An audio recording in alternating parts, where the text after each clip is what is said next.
All right, first off, gentlemen, thanks so much for taking the time to meet with me. Cheers. Cheers, man. Cheers. Absolutely. This is how you do an interview. This is how you do an interview with having a few beers here, especially if it's a specific O.A.R. brand beer. This is perfect, guys, here at Great Lakes. Tell me about how, first off, tell me about the beer. It's fantastic. Having a few sips here already. Yeah, it tastes great. You know, this is a beer for everybody. We want it to be an all-day beer, a beer you can tailgate with. So the ABV is 4.6%, so it's a very, you know, easy to drink beer. Yeah. Has a short finish to it. You're not tasting this beer, you know, a long time after you drink it. So it's a short finish, pretty manageable ABV content. It's just meant for enjoying with your friends and things like that. So, you know, a big part of the O.A.R. culture at our shows and things, people coming out with their friends, enjoying their time together. Tailgating is a big part of that as well. So we wanted to complement that experience. And the Mighty Lager is what we came up with to find people at Great Lakes. Very cool. Yeah, and tell me about the collaboration with Great Lakes. How did this come about? You know, it happened years ago. You know, as a group, we really wanted to find a great partner to do a beer with. So we talked to anybody with a fermenting bucket in their basement to really educate ourselves onto the process of not only creating a beer, but then also like marketing a beer, distributing a beer as well. So a lot of trials and tribulations. We met the fine people at Great Lakes, and it's just it clicked. You know, so it's just been a fantastic collaboration. They're wonderful people. They make a fantastic beer, and you know, the Mighty Lager is the result of that. It tastes fantastic. Yeah, I wouldn't discount that by any stretch of the imagination. And this is close to home for you. You know, you're from Youngstown. I know you guys are from Rockville, Maryland. We'll get to that in just a little bit, but I know that this is close to you. So it's got to be good, you know, having your hometown brewery a little bit here close to home and being able to work with them. Oh, absolutely. Yeah, my first experience with Great Lakes was someone brought the Christmas ale over to our house years ago, and it was treated like a rare commodity and currency. People were freaking out about it, so I knew we were onto a good thing when we were able to speak with the Great Lakes folks. So your music has been the theme song to, you know, millions of beer pong games, I'm sure, throughout the years, and now you guys are supplying the beer for the beer pong as well, so it all comes together, right? Yeah, absolutely. I think we've been lucky in our career to connect with our audience in so many different ways. Yeah. And, you know, it's as much, I think beer is as much a part of American culture as O.A.R. culture, and to tie it all together with a brewery that really takes their craft so seriously as much as we take our music seriously, but also knows how to have a really good time with it. We've been really fortunate to, you know, to brew all this together, and we're really excited about the Mighty Lager because of that. Definitely. And so you guys are going on tour in June. Will this be ready for June brewed, and people can grab this on tour at your concerts? Absolutely, yeah. We're going to have many different places where you can grab the Mighty Lager out on tour with us. We're going to have a couple retail spots as well. If you go to liveoar.com/themightylager, you'll be able to find out all the information you need to know about it. Cool. Let's talk about the new album, The Mighty. First off, where'd the name come from? It actually came from Richie Sambora, who introduced us at Red Rocks when we were performing there. He came up and guested. We did a few songs with him, and he introduced us as the Mighty O.A.R. And Mark really took a hold of that and had the thought to build an entire album around that idea. And it seems to fit us in so many ways, you know, 20 plus years into our career, making music together, staying strong through this whole thing, staying together through this whole thing.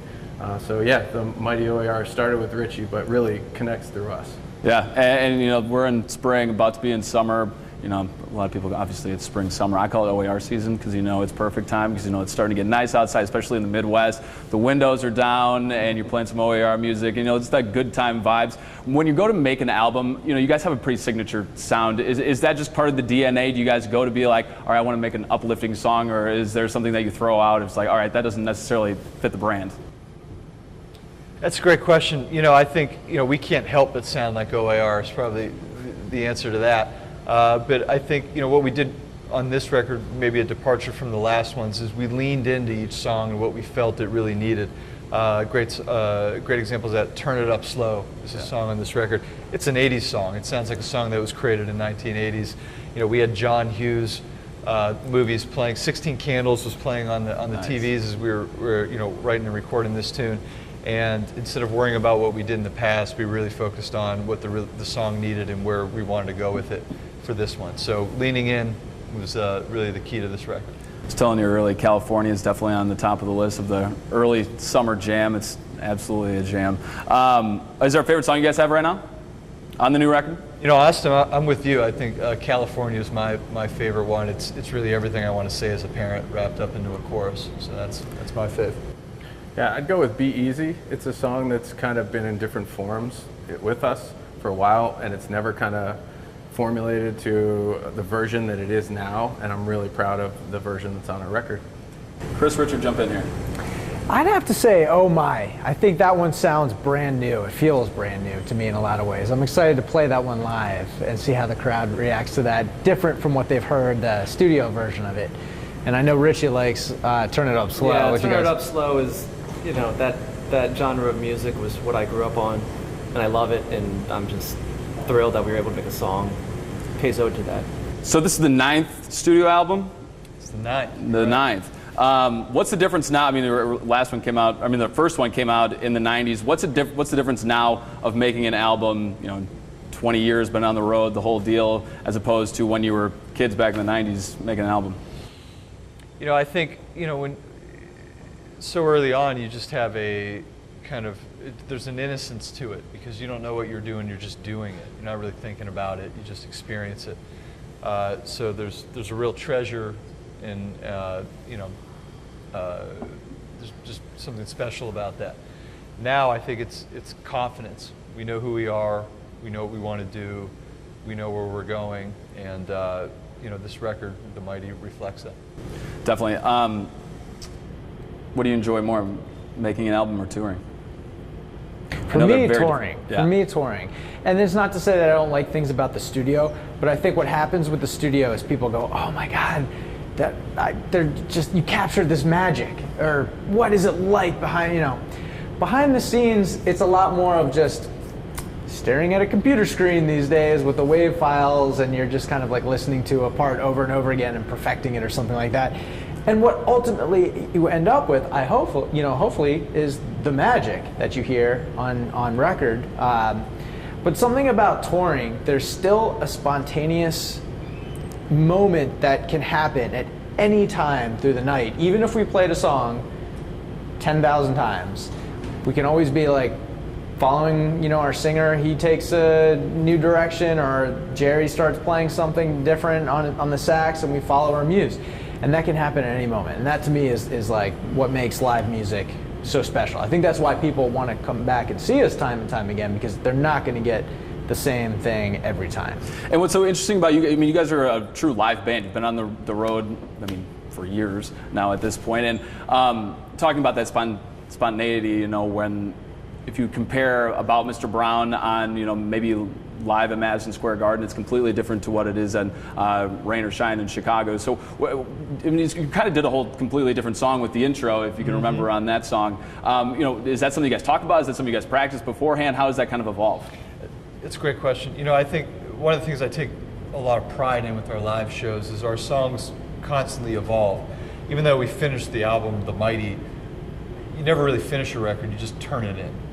So these songs continuously live on, and we continuously work on them show after show. So the version of About Mr. Brown you may have heard at Peabody's in 2000 in Cleveland is going to be different, the version you're going to hear at Nautica on June 25th here in Cleveland is going to be an evolved version of what you heard years and years ago. So we continuously work on these songs, and we try different things, and they grow just like we do.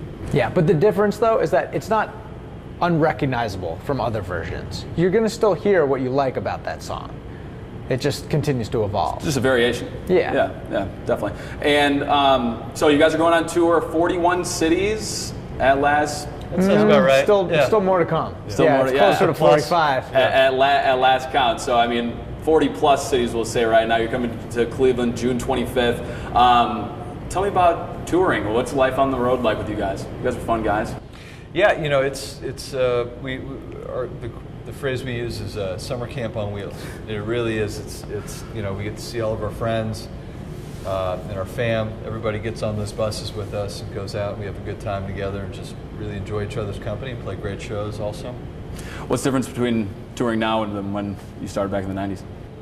I think we've, worked through so much on the road, as much on stage as off stage, of living now very healthy, active lifestyles where we're conscious that every year we get to go out and do this again is a really great year, a really lucky year. We're fortunate to have this in our lives still. So we take it to heart that we have the opportunity.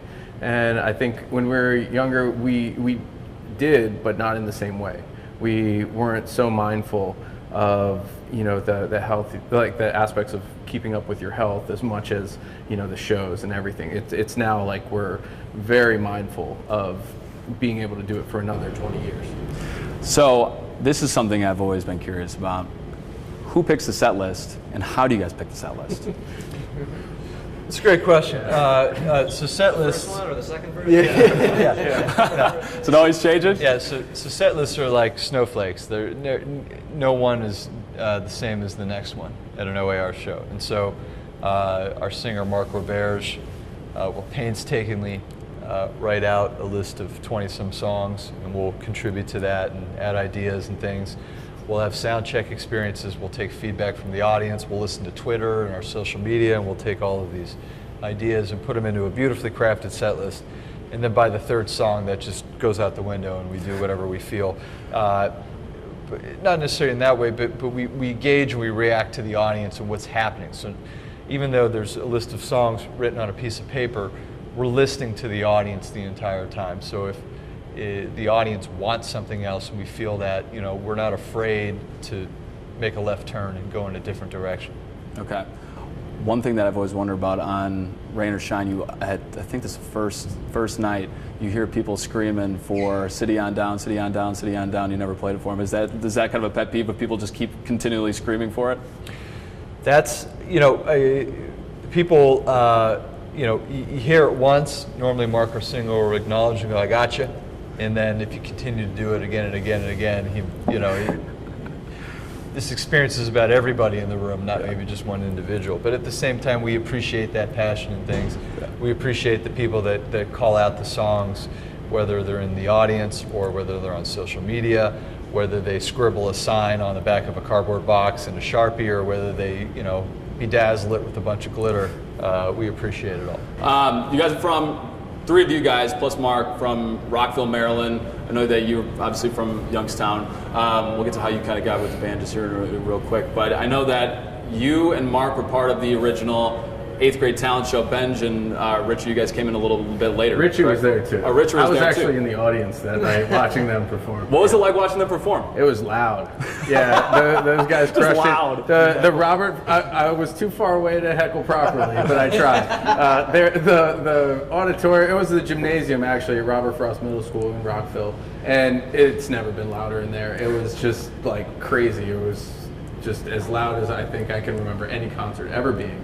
And they killed it. It was a real rock and roll show inside a gymnasium, and I was extremely excited by it. I was all about it, and I remember just like wanting to get into music more. I just started playing the bass, and fortunately later, I was able to start playing with these guys, and it just took on a life of its own. But they had a magic from the beginning. So how did you finagle your way in there? Did you beat up the old bass player? Yeah, I had these pictures of Chris. No, Chris and I were lifeguarding together one summer, and then when we got back to school, he was in the drum line, is that what you call it? The drum marching band. Yeah. So he was doing the marching band. I remember seeing him, and we had been really close friends, lifeguarding together for a whole summer.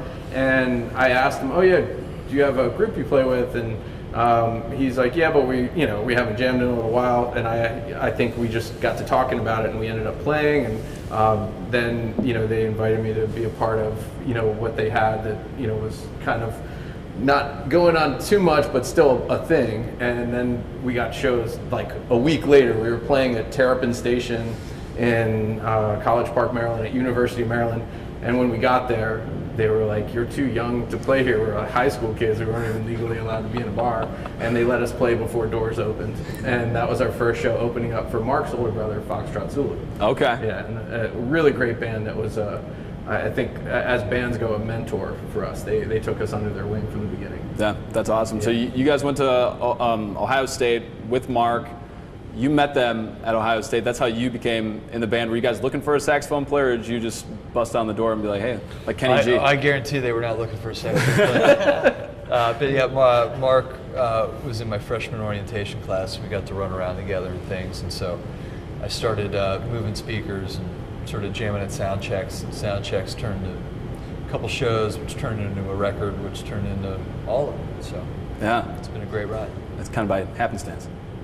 By happenstance. Yeah, very cool. I would say more fate, cosmic forces Fate, yeah. working together. Seriously, yeah. I think after hearing Jerry play, we realized that we were looking for a sax player. Yeah.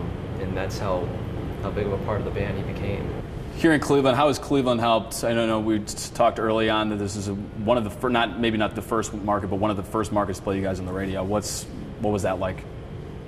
Yeah, I think, what we say is O.A.R. was born in Maryland but raised in Ohio. And that's really the truth of it, is these guys really lit the spark when they were in high school and early in their years in Maryland and built something. And then took it to Columbus, Ohio for Ohio State during our time there, and we just got after it for 4 years in college. So every weekend we were Thursday through Sunday we were in a van, touring all over the place, gigging, doing shows and things. So we really built something special out of here.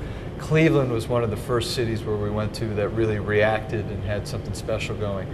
I remember very, very clearly our show in 2000 at Peabody's down in the flats and really lighting the spark there and in Ohio, there in Peabody's and things like that. So Cleveland has been a part of the O.A.R. history for almost 20 years now, and we usually come back and play Nautica every year, and it's one of my favorite places. It's a place I would go see shows when I was growing up and things too, and Cleveland's a great rock and roll town, and it's been a great rock and roll town for us.